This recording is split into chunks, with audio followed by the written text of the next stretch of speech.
उज्ज्वलास किचनमध्ये आज आपण बघणार आहे कुकरमध्ये होणाऱ्या झटपट अशा सुक्या भाज्या। तर ह्या वालाच्या शेंगांची आपण सुकी भाजी बनवणार आहे। पाव किलो शेंगा याप्रमाणे तोडून घेतलेल्या आहे आणि धुवून घेतलेल्या आहे। यासाठी 1 ते 1.5 चमचा तेल गरम करून घ्यायचं। तेल गरम झालं की यामध्ये अगदी थोडं जिरं घालायचं। यानंतर 5-6 लसूणच्या पाकळ्या कापून घेतलेल्या त्या घालायच्या।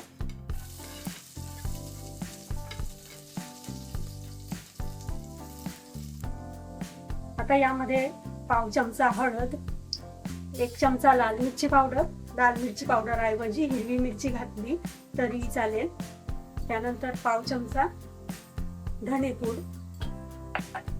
अगदी थोडा चिमूटभर गरम मसाला आणि थोडी बारीक कापून घेतलेली कोथिंबीर यात घालायची।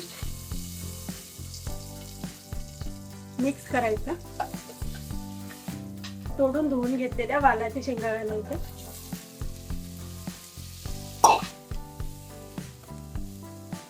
यामध्ये गरम मसाला अगदी थोडा घालायचा। करताना यामध्ये चवीनुसार मीठ घालायचं।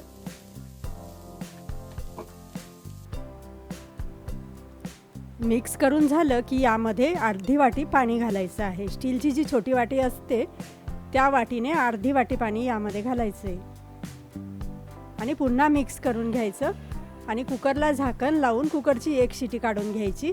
दुसरी शिटी होण्याच्या आतच गॅस बंद करायचा आहे।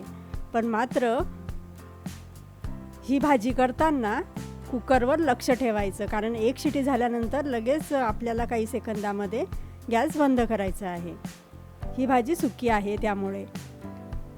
आता तुम्हाला जर यामध्ये शेंगदाण्याचं कूट घालायचं असेल तर 2 चमचे शेंगदाण्याचं जाडसर कुटून घेतलेलं कूट घालायचं, मिक्स करायचं।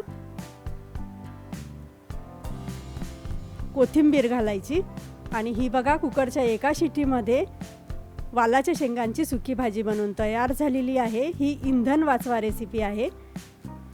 तर आता आपण पुढची रेसिपी करणार आहे ती म्हणजे मोड आलेल्या मटकीची भाजी आणि तीही कुकरमध्ये। तर यासाठी मी घेतलेली आहे मोड आलेली मटकी आणि यासाठी काही शॉर्टकट मसाला आपण वापरणार आहे।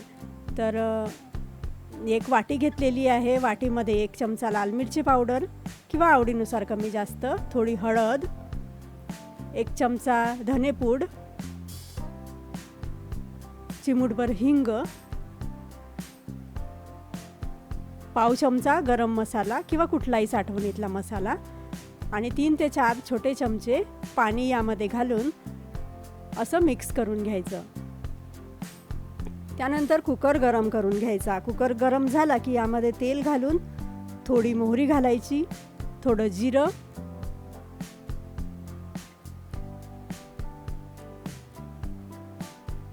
यानंतर किसून घेतलेलं किंवा आलं लसूणची पेस्ट यामध्ये घालायची आहे।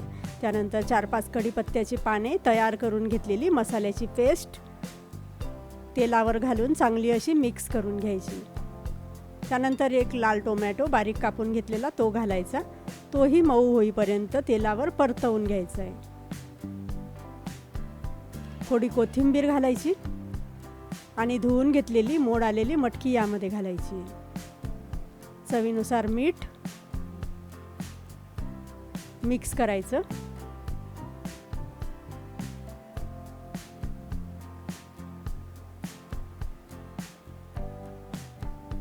मिक्स करून झालं की यामध्येही अर्धी वाटी पाणी घालायचं आणि कुकरला झाकण लावून याचीही 1 शिटी काढून घ्यायची आणि दुसरी शिटी होण्याच्या आतच गॅस बंद करायचं आहे। यामध्ये थोडं पाणी शिल्लक राहतं, पण उन्हाळ्यामध्ये वृक्ष भाज्या खाल्ल्या जात नाही, त्यामुळे थोडं यामध्ये पाणी ठेवलेलं आहे। आणि जर तुम्हाला पाणी नको असेल, रसा नको असेल तर तुम्ही थोडं पुन्हा आटवून घेऊ शकता। कोथिंबीर घालायची आणि अशा आपल्या या झटपट कुकरमध्ये होणाऱ्या 2 भाज्या बनून तयार झालेल्या आहे।